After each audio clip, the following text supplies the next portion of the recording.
Glória a Deus. Gente, estou aqui, que bom. Deu tudo certo. E estar aqui nessa igreja é algo que me ensina, porque a pastora Cris me convidou antes da pandemia para estar aqui numa conferência, alguma coisa assim era, né?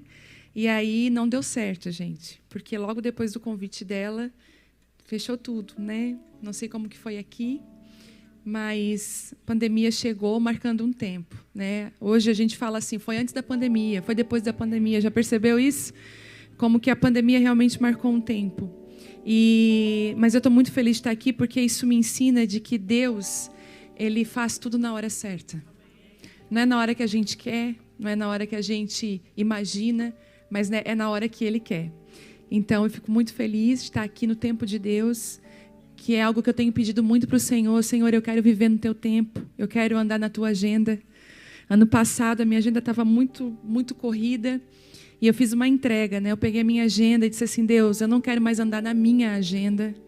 Eu também não quero andar na agenda que os homens têm para mim, mas eu quero andar na Tua agenda. A partir de hoje, escreve os meus dias. Onde eu vou estar, com quem eu vou estar. Pedi também para Deus, Pai, me apresenta as Tuas amigas. Falei, Jesus, eu sei que você tem amigas íntimas que falam com você todos os dias, que tomam café na mesa com você, pessoas que andam contigo, homens que são íntimos da Tua presença. Eu quero conhecer os Teus amigos, eu quero conhecer os íntimos. E Deus tem feito coisas lindas, gente. Quando a gente anda na agenda de Deus, a gente está indo para um caminho, e quando a gente está indo para o mesmo caminho, a gente acaba se encontrando. Se você é apaixonada pelo Senhor, se você é apaixonado por Deus, se você quer a presença de Deus para a sua vida, é muito provável que a gente se encontre aí nesse caminho. Vocês já perceberam que a gente às vezes acaba ficando amigo dos amigos dos nossos amigos? Não é assim? No começo a gente fala assim, é amigo da minha amiga, daqui a pouco já é seu amigo. E é isso que Jesus faz, Ele nos apresenta os seus amigos para a gente poder crescer, para a gente melhorar. A grande verdade é que a gente melhora muito através das pessoas. Mas o contrário também é verdade. Provérbios vai dizer para a gente que se você andar com um tolo, você vai se transformar num tolo. Porque nós ficamos parecidos com todas as pessoas que caminhamos juntos. Você é muito parecido com seu marido e você é muito parecida com a sua esposa, se você é casado. Tem gente que ficou muito assim, meu Deus. Dá uma olhada, quem que está com um amigo aqui e quem está com o marido e com a esposa, com a marida? Quem é que está? Você está com alguém que você conhece? Olha aí, diz assim, olha, estou ficando parecido contigo. Meu Deus, me ajuda. Mas se você fizer alianças no Senhor, escute, se as suas alianças estiverem no Senhor, se você andar com as pessoas certas, quem aqui é mãe? Mãe de adolescente. Gente, não é nada contra, mas é que não é fácil. Hoje a minha filha me chamou de velha 3 vezes. Eu fui comprar um negócio numa loja, mãe, isso aqui é coisa de velho. Mas não é nada pessoal. Mas quem é mãe de adolescente, de jovem, vai entender o que eu vou dizer, que a gente fala assim, fulano não é para você andar junto, não. Não é assim? E se você não é mãe de adolescente, você já ouviu isso da sua mãe. Não quero que você ande com o ciclano e com o beltrano. E se tem uma coisa que mãe tem, é visão de águia. E a Vitória já fala para mim, quando eu falo, filha, cuidado, mãe, já sei. Vou dar tchau. Porque geralmente mãe tem razão. É igual quando eu falo com o marido. Vou falar uma coisa, talvez as mulheres vão torcer aí. Mas vou falar. Eu, como esposa de pastor, nós temos muitas decisões para tomar na igreja. E decisões muito importantes, porque envolve pessoas. E às vezes, na perspectiva de uma mulher, a gente tem alguns pensamentos muito diferentes dos homens. Eles são mais práticos, né? Eles são mais resolvidos. Glória a Deus pelos homens. Eles fazem a coisa, eles simplificam. Às vezes quando eu estou toda assim, atrapalhada, eu chego com meu marido, meu Deus, eu não sei o que eu faço. Amor, vamos fazer isso, isso, isso. Ai, amém, glória a Deus. Eles são práticos. A mulher, ela dá uma complicada. Se você olhar lá no seu banheiro, a parte do seu marido é uma coisinha pequena, a sua parte. Vai para o guarda-roupa, ele está espremido, coitado, talvez ele está sendo convidado. As 4 camisas que ele tem, tirar, porque você já está colocando os casacos na parte dele. Porque eles são mais simples. Deus fez eles assim. Eles abençoam muito as mulheres por conta dessa simplicidade. A nossa conferência de mulheres sempre foi uma conferência mais simples, né? Mas ele fez a primeira conferência de homens esse ano. E, gente, como eu aprendi com meu marido. Ele não ficou estressado. Sabe, não tinha grupo de maquiagem lá na igreja, maquiando, porque na conferência de mulheres tem. Eu falei, quer saber, eu vou acabar com essas maquiagens da igreja. Todo mundo vai se arrumar em casa, vai de casa mesmo. Eu vou acabar com isso. E como me ensinou. Acabou a reunião, a conferência de homens, eu falei, amor, você ressignificou a conferência de mulheres. E a gente tem que ser humilde como mulher. E olhar para os homens e dizer assim, eu preciso aprender com você. Você é uma bênção na minha vida. Mas não é fácil. Fácil é falar, difícil é viver. Fácil a gente dizer que amém, chega lá em casa, você que manda. Então assim, e ai do coitado se não fazer aquilo que você quer. Depois, homens, eu vou receber aquela oferta que vocês... Eles me pagaram antes. Não, mas assim, quantas vezes numa escolha eu tenho a melhor opinião? Porque nós mulheres temos o dom. A gente tem o radar ligado, que muitas vezes eles não têm. A gente vê coisas que eles não veem. Então a nossa antena pega coisas. E a gente muitas vezes tem até uma opinião melhor que a deles. Eu mesma às vezes me acho que às vezes algumas opiniões minhas a respeito de situações da igreja são muito melhor que a dele. E eu digo, amor, não faz isso. Só que todo homem que é homem, ele não é manipulado por uma mulher. Ele não é manipulado pelas pessoas. Porque um homem que é homem de verdade, a primeira coisa que ele tem é ouvir a voz de Deus. Ele é obediente à voz de Deus. E toda mulher que é casada com um homem desse tem que levantar a mão para o céu e agradecer ao Senhor. Porque como é bom ter um sacerdote ao lado que ouve a voz de Deus. E ele, ouvindo a voz de Deus, ele tem opiniões diferentes da minha. E, gente, a opinião dele é a pior. Às vezes eu acho que não vai dar certo. Até teve vezes que eu falei, isso aí não vai dar certo. Mas Deus é tão com ele que dá muito mais certo do que se eu... Já aconteceu contigo? Se você falou para o seu marido assim, não, eu que sei. E lá na frente Deus mostrou que você na verdade não sabia nada. Então o conselho que eu dou para você, cuide muito bem das alianças que estão ao seu lado. Ouça a sua esposa. Ouça o seu marido. Olhe para o... Aqui nos Estados Unidos eu percebo que existe uma grande ferida de relacionamentos dos brasileiros que vêm morar aqui. Eu, quando me assento com um brasileiro que está morando aqui nos Estados Unidos, a gente ouve muita história de traições. Ah, pensei que fosse minha amiga. Porque existe muito jogo de interesse. Infelizmente, até as igrejas sofrem, porque as pessoas vêm para cá e não querem se envolver em nada. Tempo é dinheiro, e esquecem de viver uma vida, de se relacionar, esquecem da fidelidade, esquecem de andar junto, esquecem do serviço. O servir voluntariamente faz parte. O que eu tenho visto dos pastores, olha, é tão difícil achar um voluntário. A gente tem que pagar para isso, pagar para aquilo. Eu falei, gente, a gente não pode perder isso. Que a nossa vida com Deus, que a igreja que nós congregamos seja uma Betânia. Sabe, que tem a Maria, a adoração aos pés do Senhor Jesus, mas que tem a Marta, que serve à mesa, que tem um milagre, né? Lázaro, um milagre vivo. Nós precisamos disso, nós precisamos voltar. Às vezes nós estamos numa terra estranha e esquecemos. Deus está hoje chacoalhando você aí, falando assim, filho, não esquece dos meus princípios e valores, eles não mudam com a cultura, com o país, eles não mudam, eles são únicos. Talvez nós precisamos voltar a algumas práticas, entender o que Deus está fazendo. E não existe nada melhor do que um homem e uma mulher de Deus. Entender o time de Deus, o tempo, onde devem estar inseridos. E isso a gente se consegue com muita solidão e com muita graça de Deus. Eu sou casada com o Telmo Martinello, tenho 2 filhas, a Isabela e a Vitória, uma tem 18 e outra tem 7 anos. E pastoreamos a Abba Pai Church lá em Criciúma, Santa Catarina. Tem gente do Sul aqui, Santa Catarina? Meu Deus do céu, gente. Paraná, Rio Grande do Sul. E a gente tem vivido um avivamento naquele lugar. Uma cidade pequena, um pouco mais de 200 mil habitantes. E há anos atrás, quando eu estava escondida ainda, quando Deus tinha me escondido, eu passava tardes chorando no meu quarto, na sala, pedindo para Deus um avivamento. E hoje o que Deus tem feito é algo que só Ele pode fazer, ninguém pode produzir. Pessoas vindo, gente, do Brasil inteiro morar em Criciúma. Tiveram que construir mais 3 hotéis. A cidade está sendo movimentada porque onde a bênção de Deus chega, abençoa tudo que está ao redor. E tem sido um desafio muito assim grande para mim e para o meu marido, mas nós estamos experimentando algo muito lindo, que não é pesado. Porque se está pesado, talvez não é o que Deus tem para você. Porque Jesus falou, o fardo é leve. Ele dá para carregar. E tem sido muito leve pastorear tantas vidas. Tem sido leve o que nós temos vivido, porque nós estamos encaixados dentro do centro da vontade de Deus. E não existe melhor lugar do que esse. E eu mando um abraço do meu marido, ele ficou lá no hotel com as meninas. Nós estamos vivendo dias muito bons, nós precisávamos, gente, desligar. Eu sei que tem gente do Brasil talvez assistindo, amo a minha igreja. Mas nós precisávamos desligar. E quando a gente vem para cá, a gente consegue desligar.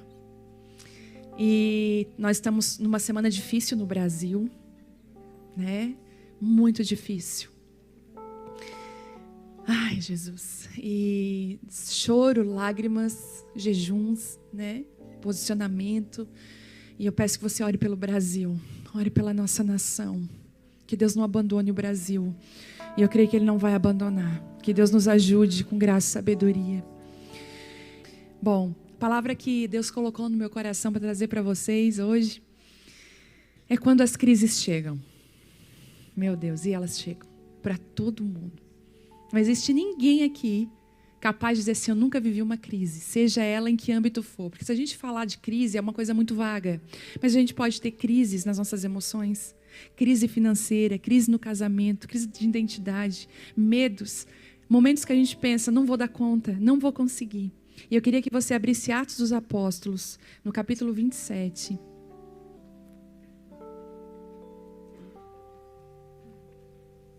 E o versículo 23.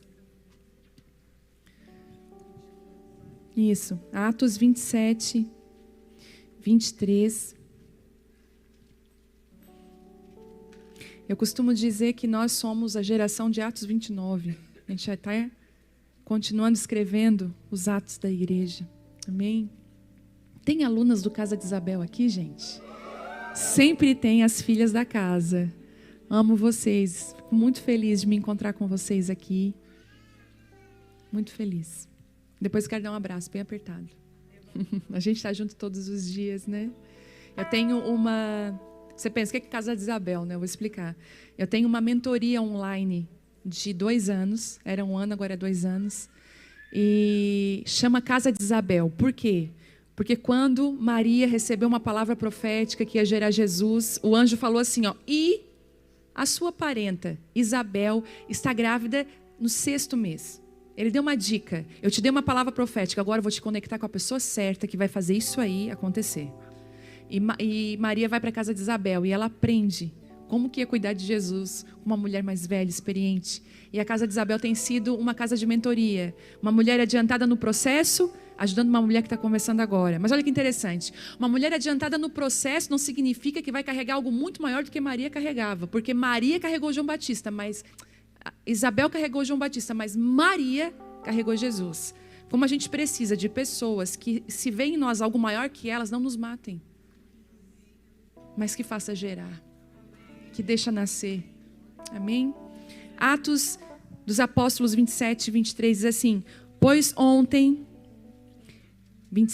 Atos 27, 23, pois ontem, durante a noite, apareceu-me um anjo de Deus, a quem eu pertenço e a quem eu sirvo, e comunicou-me, Paulo, não temas, eis que é imperativo que compareças diante de César, e por isso Deus, por sua graça, te concedeu a tua vida e de todos que estão navegando contigo.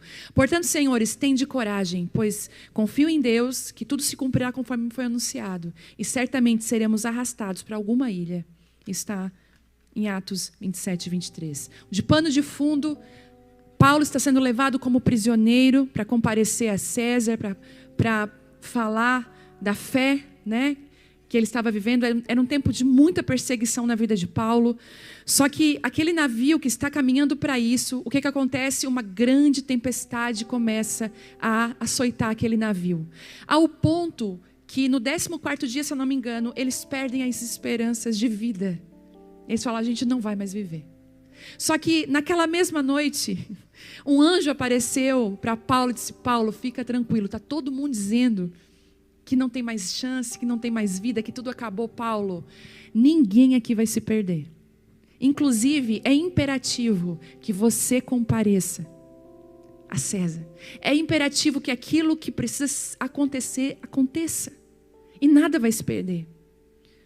Paulo, não temas, eis que é imperativo que compareça diante de César. O plano de Deus para Paulo era comparecer diante de César. A tempestade estava no caminho. E as crises revelam quem somos. Logo, as crises na vida de um cristão são pedagógicas. Elas não são cabalistas. Elas não determinam. Escute, essa crise não determina quem você é e aonde você vai estar nos próximos anos. É isso que Paulo está falando. É isso que Deus falou para Paulo. Filho, essa tempestade, essa crise não determina onde você vai estar amanhã. Porque acima das crises está a minha vontade. Quando eu olho para o Brasil, no primeiro turno da eleição, gente, eu fiquei muito triste. Eu fiquei muito mal. Eu fiquei tão triste que aquele dia eu falei para o meu marido lá debaixo do culto, estou indo para casa. Porque eu estava acompanhando as coisas. Estou indo embora. Fui para casa, chorei. Orei, eu falei, Deus, o que o Senhor está fazendo, Senhor? E Ele falou, filha, eu preciso que você hoje descanse numa verdade. Nenhum dos meus planos podem ser frustrados. Nenhum deles. Nada foge do meu controle. Eu amei, Pai. E eu descansei nessa verdade. Não existe nenhuma circunstância, nenhuma crise, nenhuma tempestade, nenhuma palavra que é capaz de impedir os planos de Deus para a sua vida. Sabe o que pode impedir os planos de Deus para a sua vida? Somos nós mesmos. Porque hoje você está colhendo o fruto de uma escolha que você fez ontem. Inclusive você está aqui, fruto de uma escolha. Você poderia, numa quinta-feira à noite. Eu sei que muita gente aqui trabalhou ralado hoje. E trabalhou duro. Trabalhou muito. Não foi? De doer a mão. E eu sei que o trabalho é pesado. E tudo que o seu corpo queria, a sua carne queria, vai para casa descansar. Talvez tem gente que era para estar aqui agora, mas está lá, descansando. Mas você fez uma escolha de receber sementes dentro do seu coração. Nós podemos atrapalhar os planos de Deus, a gente esquece disso. Sabe por quê? O amor de Deus não muda. A Bíblia diz que Ele nos ama. Não existe profundidade, não existe altura. Mas o amor de Deus é uma coisa. Viver os planos de Deus é outra. Você pode ser terrivelmente amado por Deus e estar terrivelmente longe e enganado do Senhor. E nós nos enganamos. Mas quando as circunstâncias chegam, quando você está no caminho certo e uma tempestade chega, escute o que eu vou falar, ela não vai determinar onde você vai estar amanhã. Ela não vai determinar. Uma crise, escute, porque foi uma crise que reposicionou Jonas do seu chamado. Foi uma tempestade parecida com essa. Que Deus falou, vai para Nínive. E imagina, Deus te dá uma palavra de bênção para o teu inimigo. Você ia entregar? Você ia fazer de conta que essa palavra era para você. Não foi Deus que falou, isso foi o inimigo. Foi exatamente isso, porque Nínive era inimigo do povo de Deus. E como que Deus fala para Jonas, Jonas, eu quero que você entregue uma palavra de bênção para aquele povo. Para que eles se arrependam, eu quero abençoá-los, eu quero trazer eles para mim. Não, Deus, mas eu quero que o Senhor se vingue deles. Não mata, só aleja. É isso que às vezes a gente quer. Só que a nossa justiça, ela não é a justiça de Deus. E posso te falar, é uma crise que reposiciona Jonas, porque quando ele se nega e ele foge, ele cai num barco para ir para um outro lugar, uma tempestade encontra ele. E é uma tempestade pedagógica, professora de Deus, que vai reposicionar ele no chamado dele.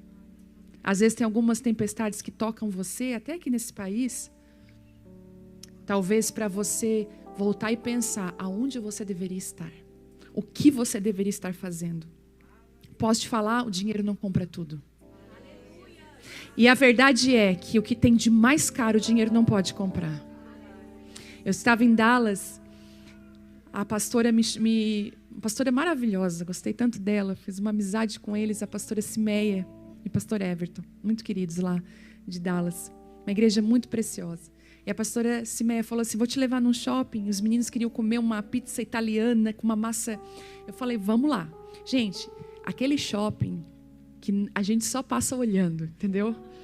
Não comprei nada. Eu comi uma pizza lá de $13. A gente não come a gente não compra nada, a gente fica olhando. E eu estava num corredor das grandes marcas, né? A gente vê assim aquelas grandes marcas, uau. Porque eu sou do interior, gente, cidade pequena. No meu estado não vende essas marcas. Então assim, eu fui chegar perto de algumas, só ali. Eu falei, meu Deus, Thelma, essa marca aqui. E ele, oh Deus, segue ela agora, Senhor. E nós estávamos passando por aquele corredor, sabe? E o meu marido foi mais na frente, assim, com as minhas 2 filhas. E eu fiquei para trás, com a pastora, olhando aquelas bolsas, aquelas... Quando eu olho para frente, o Espírito Santo assim, olha que riqueza. Essa é a tua riqueza, o teu marido e as tuas filhas. Dinheiro nenhum no mundo compraria um casamento feliz e abençoado. E filhos que amam o Senhor. E Deus falou para mim, por isso não deseja essas coisas. Elas são perecíveis. Hoje o que está em alta, o que está na moda, vai estar amanhã nos brechós, vai estar amanhã sendo vendido, vai estar amanhã. Mas uma família e filhos que amam o Senhor, que têm convivência com a família, não tem preço. Por isso talvez, se preciso for, diminua tempo de trabalho para ficar mais com seus filhos. Mas eu não vou ter aquilo que eu tanto queria. Você vai perceber que a verdadeira riqueza reside numa família equilibrada, numa família curada. Quantas mulheres, se tivessem a chance hoje, se você puder falar com algumas mulheres, se elas tivessem a chance de voltar atrás. Eu lembro que quando eu engravidei da Vitória, eu tinha 25 anos. Nós já pastoreávamos uma igreja. E eu trabalhava... Eu engravidei, eu trabalhava numa loja na cidade, trabalhava no escritório, na organização e no financeiro.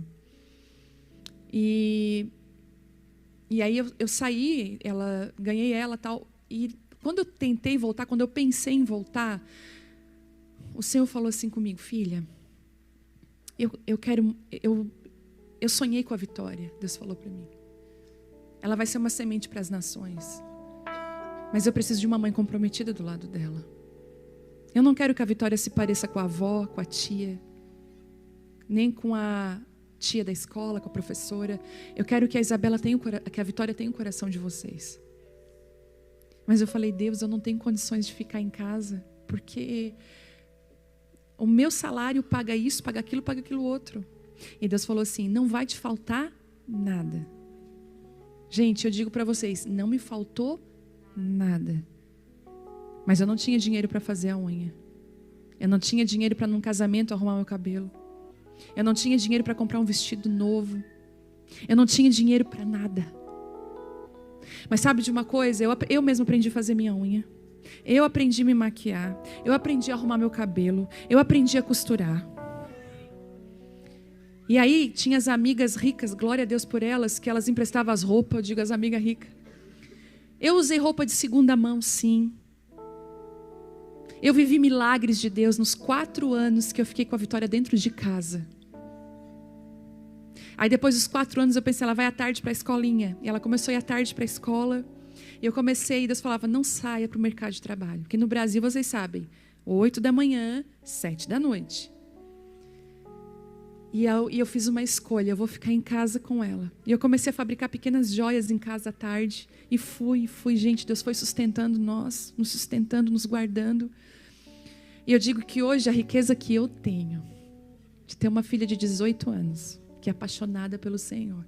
Que eu passo assim pela porta do quarto dela trancada, ela está aos prantos.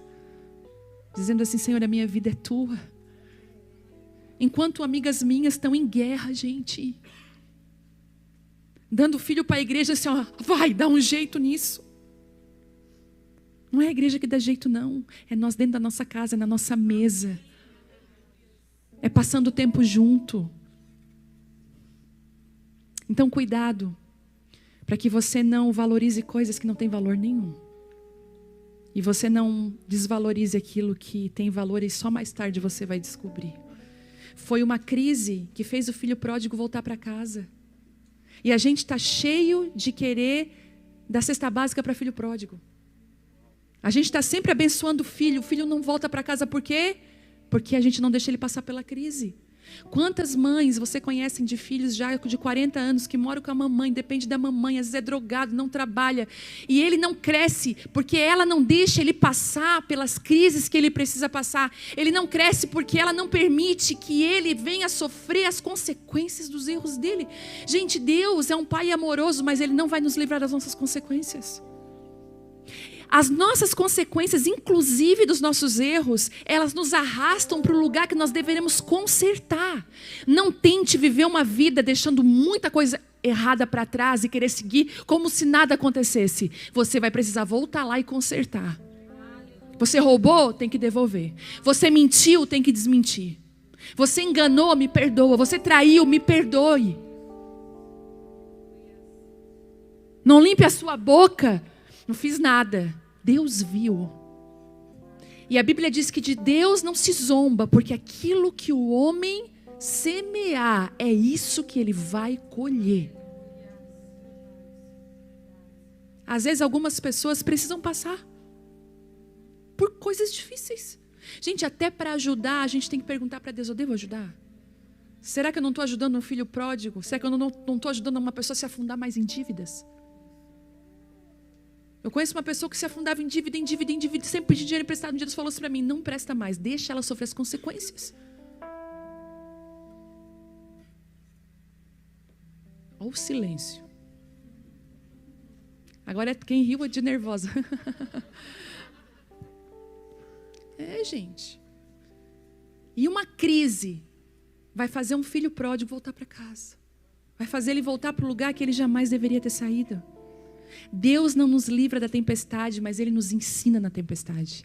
Deus não livrou Sadraque, Mesaque e Abednego da fornalha 7 vezes mais aquecida. Ele não livrou. Mas Ele esteve junto.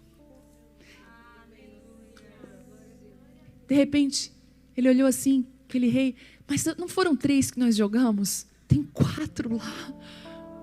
E quando eles saem, as únicas coisas que foram queimadas foram as amarras. Nada mais. Algumas crises são para libertação. Eu nunca vi o Brasil orando tanto e jejuando, gente. Uma crise. Colocando as coisas em ordem. Levantando.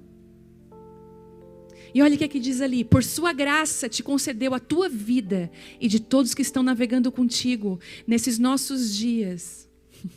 Deus está levantando pessoas que estão em lugares específicos e elas são pontos de graça de Deus aonde estão. Lá no seu trabalho ninguém vai ser ferido porque você está lá. Lá na sua casa, na sua família, ninguém vai se perder porque você está lá. A sua presença, a presença de um filho de Deus faz a diferença. Olha, eu guardei a sua vida, mas Paulo, a referência, a unção que tem sobre a sua vida é tão grande que não só a tua eu vou guardar, de todos que estão no barco.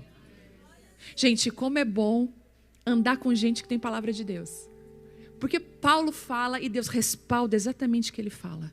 Porque nós íamos ver falsos profetas. Você já teve um encontro com um falso profeta? É triste. A maioria deles são imaturos. Andam no nível da alma, dos sentimentos, das emoções. Paulo fala aquilo que ouviu do anjo: olha, ninguém vai se perder. E assim como Paulo falou, aconteceu. Porque ele ouviu de quem? De Deus. Deus enviou o anjo. Depois ele diz: pois eu confio em Deus, que tudo se cumprirá conforme me foi anunciado. E ele diz ainda: certamente, isso não foi o anjo que disse. Ele falou: certamente nós seremos arrastados para alguma ilha. Sabe, algumas coisas é Deus que fala mesmo, mas a outra, muitas vezes a gente tem percepções. Já teve percepções? Às vezes a gente fala assim: ó, Deus me disse. Cuidado. A gente tem que ter mais temor com essa frase: Deus me falou. Mas aqui Paulo disse: olha, ele disse assim, né? Pois eu confio em Deus, que se cumprirá conforme o que me foi dito. Deus enviou um anjo, ele falou comigo. E a percepção dele qual é? Eu creio que Deus vai nos arrastar para alguma ilha. Algum refúgio inesperado. Bom, o nome da ilha se chama Malta. E o vento que soprou, se eu não me engano, é Euraquilão. Porque algumas tempestades têm nome, sobrenome e CPF. Tem um nome. Qual é o teu vento? Esse vento arrasta para uma ilha chamada Malta. E Malta é aquele lugar que não foi planejado por nós. Malta é aquele lugar que nós não imaginávamos que íamos pisar. Malta é aquela mesa que a gente jamais imaginou que ia sentar. Mas a gente foi arrastado através da circunstância, através dessa tempestade para esse lugar. Atos 28, abre aí, no 1, diz assim: estando a salvos em terra, soubemos que a ilha se chamava Malta. Os habitantes da ilha demonstraram impressionante bondade para conosco. Prepararam uma fogueira e receberam bem a todos nós, pois estava chovendo e fazia bastante frio. Enquanto Paulo ajuntava um feixe de gravetos e os lançava ao fogo, uma víbora, espantada pelo calor, agarrou-se à sua mão. E assim que os habitantes da ilha viram aquela cobra presa na mão de Paulo, comentaram com os outros: com toda certeza esse homem é um assassino, pois tendo sido salvo do mar revolto, a justiça não lhe permitiu continuar vivendo. Esse povo aqui parece o povo da internet.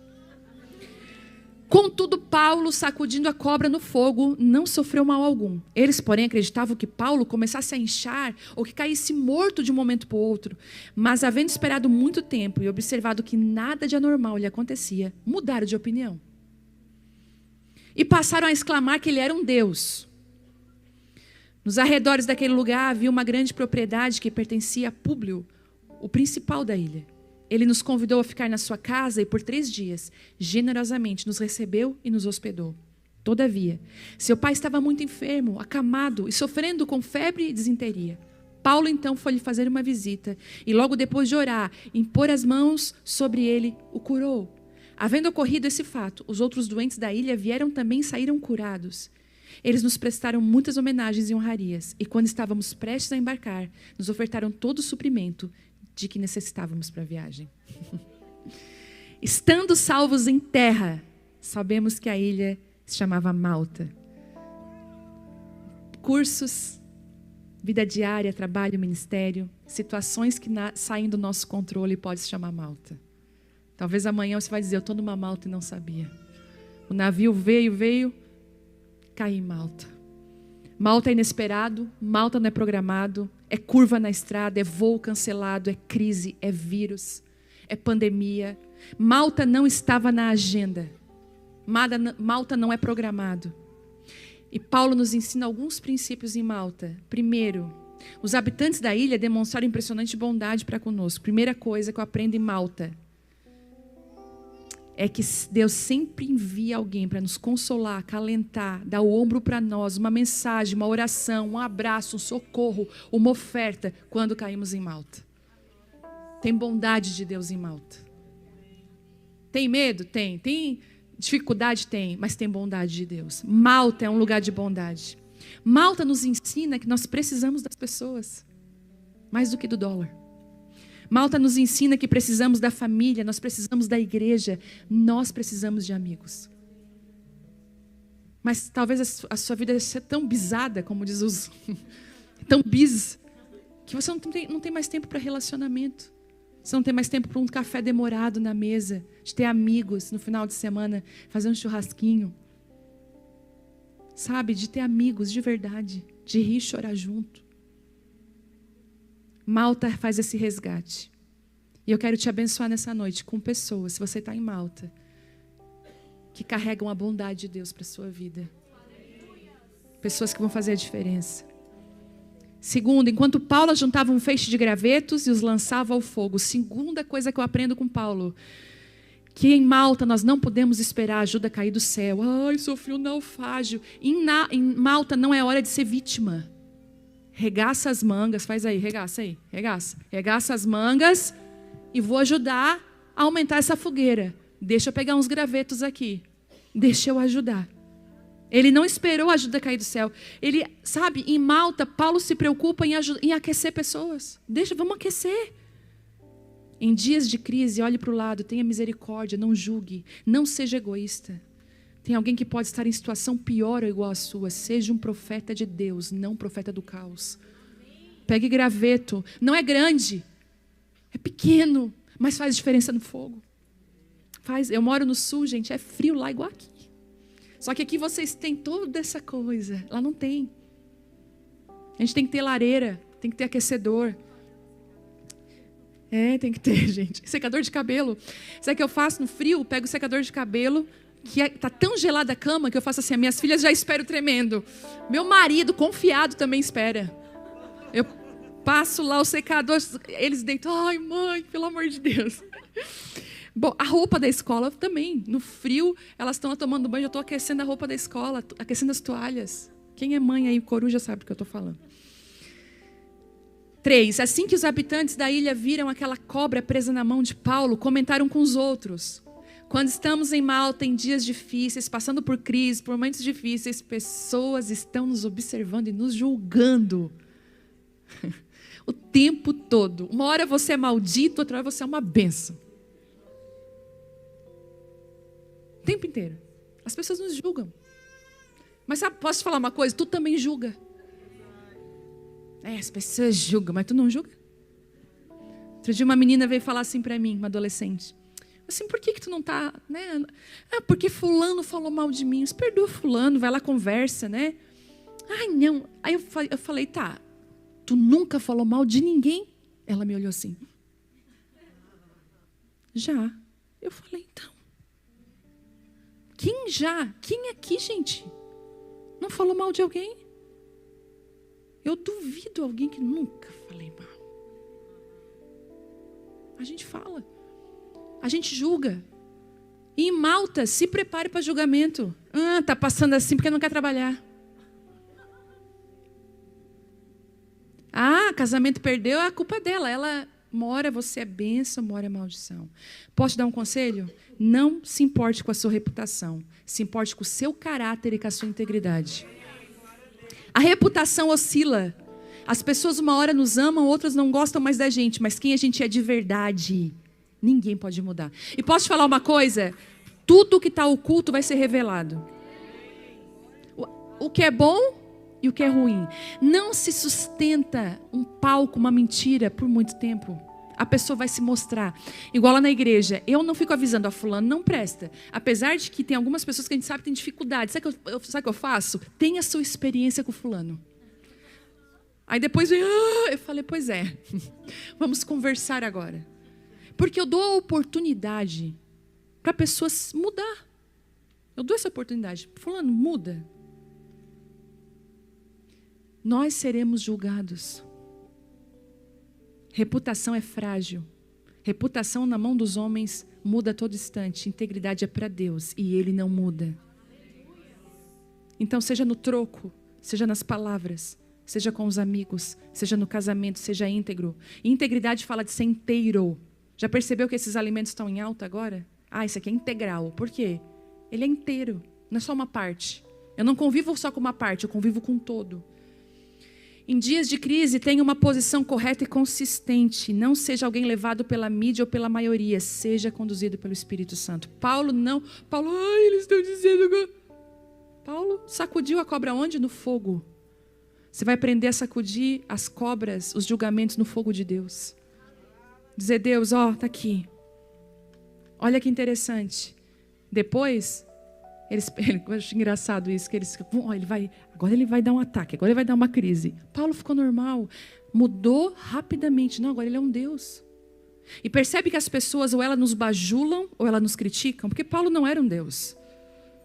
As pessoas são exageradas com a gente. Você é maravilhosa, mentira. Ninguém é tão maravilhoso assim. A gente tem falhas, gente. A gente tem erros. E sabe qual é o problema da bajulação? A bajulação não é o encorajamento, porque nós precisamos de encorajadores. Que se levante aqui encorajadores. Olha, fulano, é isso mesmo, Deus está contigo. Eu vejo isso, olha, quando você faz isso é maravilhoso. É muito bom. Seja um encorajador. Agora o bajulador vai fazer você ter uma imagem falsa de você mesmo. Você está bonito, hein? O coitado acredita. É? Tô? Tá? E uma das coisas que a bajulação faz é inflar o ego.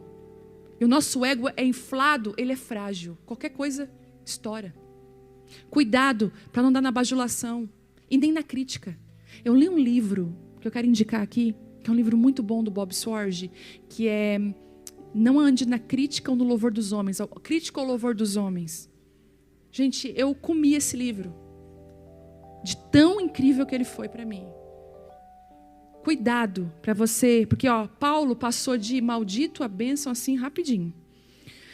Quarto, Paulo curou o pai de Públio. Quarta lição de Malta, em dias maus, em momentos difíceis, nós podemos ser bênção na vida de alguém.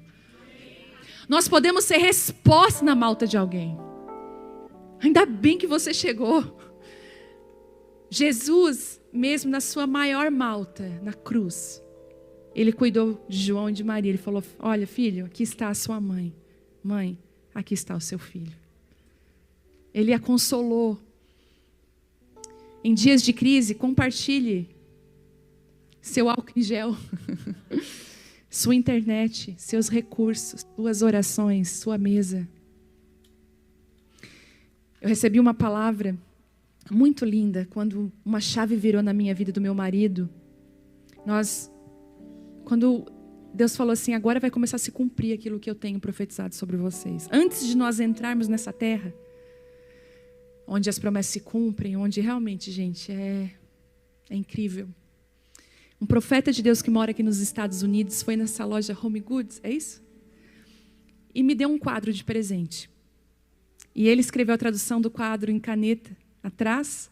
E ele disse assim, isso aqui é mais do que um quadro. Existe uma palavra profética para vocês. E quando eu abri o quadro, estava assim, quando tiver mais que o suficiente. Porque lembra que eu falei que Deus me deu o suficiente. Mas eu ia entrar numa estação que eu ia ter mais do que o suficiente. Quando tiver mais do que o suficiente, não construa uma cerca. Não levante o muro, aumente a mesa. E eu falei, Telmo, vai ser um tempo de generosidade. Nós vamos transbordar, não vai ficar só em nós. Nós vamos transbordar. E a quinta e última lição de Malta, que Malta não é para sempre. Toda prova tem início e fim. Assim como o favor de Deus veio para Paulo, para que ele seguisse a viagem, cumprisse o seu propósito, o favor de Deus vai te alcançar, vai te tirar de Malta e vai fazer você cumprir o seu propósito. Tem uma provisão em Malta, eles saem de Malta, eles chegaram totalmente destroçados. Gente, eles chegaram sem o navio se perdeu, o mantimento se perdeu. Eles saem de Malta honrados com mantimentos. Escute, Deus pode estar te levando para uma Malta para te abençoar. E você nem imagina. Talvez eu estou falando aqui com muitos brasileiros em Malta. Mas Deus vai dar graça para você. O favor de Deus vai estar sobre você. Eu acredito que nada foge do controle. Eu quero terminar com Romanos 8:28, não precisa abrir. Estamos certos de que Deus age em todas as coisas com o fim de beneficiar a todos que os amam, dos que foram chamados conforme o seu plano. Que possamos extrair os segredos e lições que esse tempo quer nos ensinar em Malta. Que um tempo de crise nós possamos sair mais maduros. Que em tempos de crise o Senhor envie pessoas para ser bênção. Que em tempos difíceis, nossas maltas podemos ser bênção na vida de alguém também. Toda tempestade, toda crise passa. Não perca a oportunidade de aplicar sua fé, adorar Jesus em meio a tudo isso. E para terminar, eu vejo muitas pessoas aqui, Deus me mostra isso. Que as bênçãos de Deus estão como que querendo pousar na sua vida. Era como se Deus quisesse derramar um vinho novo sobre você, algo novo. Mas a grande verdade é que o odre precisa estar preparado para receber. E se a gente não é maduro para receber algumas coisas, a gente vai botar a perder. Eu tive uma experiência com a Vitória quando ela tinha 5 anos de idade. Eu tive uma infância muito limitada financeiramente. Minha mãe trabalhou duro para sustentar a casa. Não foi fácil. E eu tinha um sonho de infância de ter uma casa da Barbie. Nunca tive. Eu tive uma Barbie, a primeira Barbie que eu ganhei, se não me engano, foi minha tia que me deu. E não tinha. A minha primeira Barbie, na verdade, ela era deficiente, ela não tinha uma perna. Porque a minha vizinha jogou no lixo, eu peguei a Barbie dela, e falei, não dá nada, vou botar um vestido comprido, ninguém vai ver que ela não tem uma perna.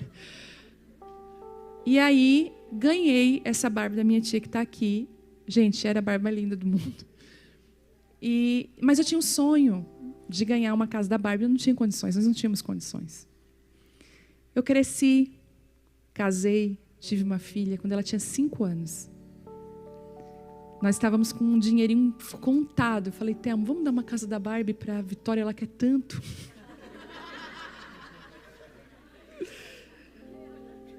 Ele assim, ela nem brincava de Barbie ainda, gente. Eu falei, vamos lá fazer em trocentas vezes.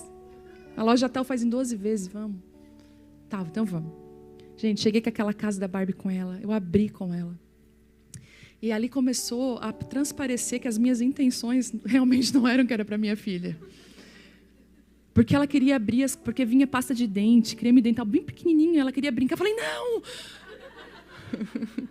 Deixa tudo montadinho. Aí o Thelmo falou, tô achando que eu fui enganado. Que essa casa não era para a Vitória. E assim, e como ela tinha 5 anos, gente, ela não cuidou da casa. Essa casa, gente, era assim, dor no meu coração. Eu via as partes da casa. Aí, claro, eu fui entender, eu dei a coisa certa na hora errada. Ela não tem maturidade para cuidar do que eu dei. Aí eu lembro que eu guardei algumas coisas e fui devolver para ela só depois. Deus faz a mesma coisa com a gente. Ele quer, sabe, nos dar coisas. Ele é um pai. Ele ama. Ele fala assim, olha, se um filho pedir, né, vós que sois maus aqui, quem é pai aqui? Levanta a sua mão. Você que é mau. Se o teu filho pedir um pão, você vai dar uma serpente para ele? Nunca. Imagina Deus. O meu marido fala que eu sou mimada por Deus. Está acontecendo uma coisa muito incrível aqui nos Estados Unidos. Eu fiz uma listinha do que eu queria comprar aqui, que está faltando e tal. Gente, eu estou ganhando tudo. Eu tinha um sonho assim, não é sonho, um desejo. Eu olhava aqueles pijamas da Victoria's Secret, sabe? Aqueles que não estavam na promoção. Eu já vi nos Estados Unidos algumas vezes, eu nunca comprei. Aquele cetim, nunca comprei. Não vai dar. Priorizava as meninas. Hoje, uma pessoa assim, olha, te dá de presente. Quando eu olhei, meu Deus. Então, Deus, Ele gosta de cuidar da gente. Ele mima a gente, é um pai que cuida. Só que algumas coisas, escute, algumas coisas nós não estamos preparados para receber. E nós precisamos nos submeter a processos de amadurecimento. Cair em maltas. Você sabe disso, quantas orações suas que não foram respondidas e você agora diz assim, graças a Deus. Eu quero te abençoar nessa noite. Se você está em Malta, com provisão de Deus sobre a sua vida. Você pode ficar de pé?